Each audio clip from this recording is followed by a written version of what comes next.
So let us look at how VPNs work. VPNs work by saying, here I am. Here is the network entry point into my organization where you can access my applications. So this is the gateway.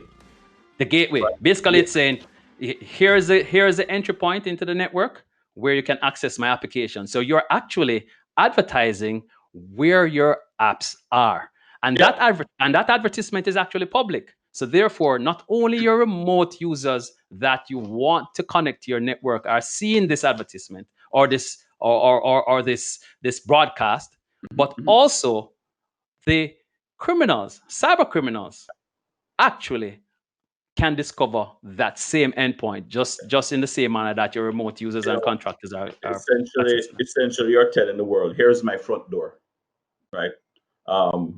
Just knock, so to speak.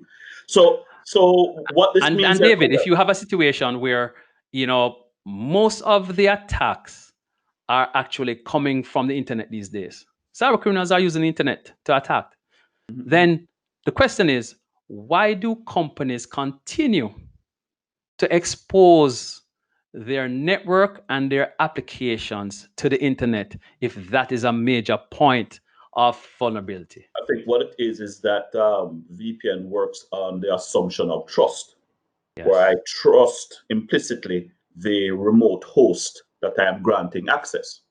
And what you are doing essentially is you're granting access to the network. Like, okay, come onto the network, so you feel like like I was there in the office, and I can perform my work. But as we said, when you're in the office, you can assume assume trust. When you're external to the office, does that question still apply? Can I assume trust? Agreed. I think that's one of the big issues.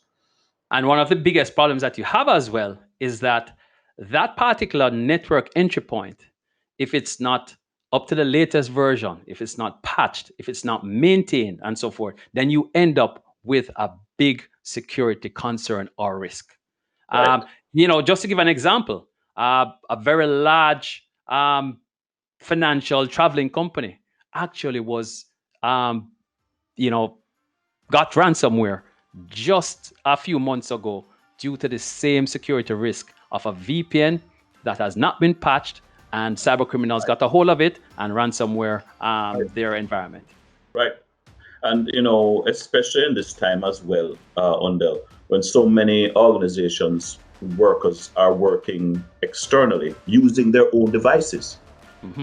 Correct. So the BYOD brings an additional aspect of risk and concern to the organization.